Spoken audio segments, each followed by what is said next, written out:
Assalomu alaykum. Siz Aziz24 kanalini tomosha qilmoqdasiz.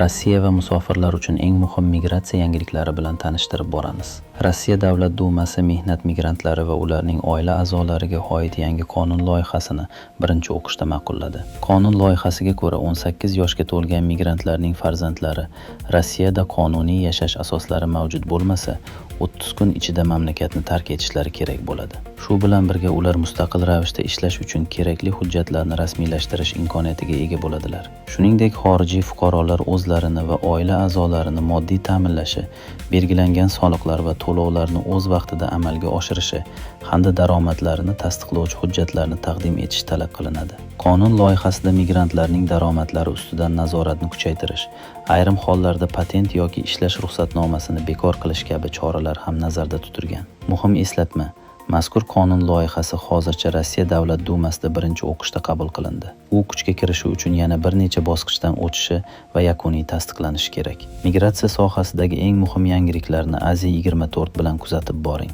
Endi esa homiyimiz haqida qisqacha ma'lumot. Ish qidiryapsizmi?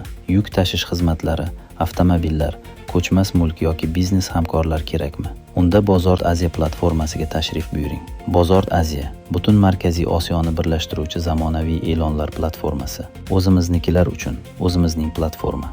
Xayr, salomat bo'ling.